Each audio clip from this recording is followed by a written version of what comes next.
একটি নির্জল গ্রামে, যেখানে রাতের অন্ধকারে শুধু ঝিঝি পোকার ডাক আর পাতার মর্মর শব্দ শোনা যেত।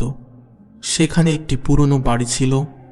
বাড়িটি বহু বছর ধরে পরিত্যক্ত ছিল।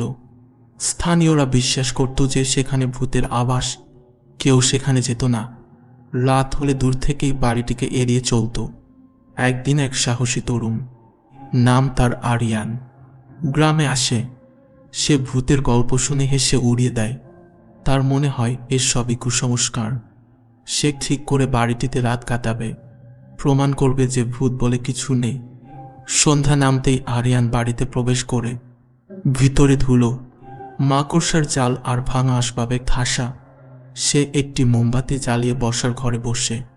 প্রথমে কিছুই হয় না, কিন্তু মধ্যরাতে হঠাৎ সে একটি মৃদু কান্নার শব্দ শোনে। শব্দটা যেন ছাদের উপর থেকে আসছে। আরিয়ান সাহস করে সিঁড়ি বেয়ে উপরে উঠে।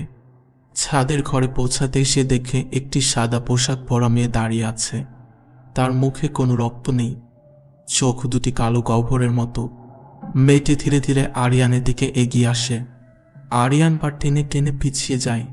হঠাৎ মেয়েটি চিৎকার করে ওঠে। তার মুখ থেকে রক্ত ঝরতে থাকে।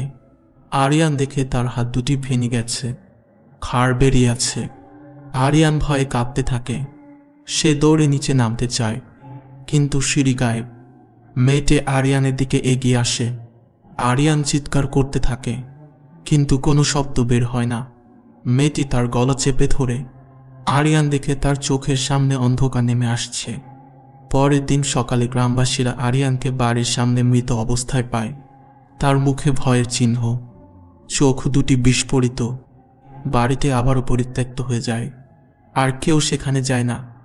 রাত হলে এখনও সেই মেয়েটির কান্নার শব্দ শোনা যায়, যেন সে আরেকটি শিকার খুঁজছে।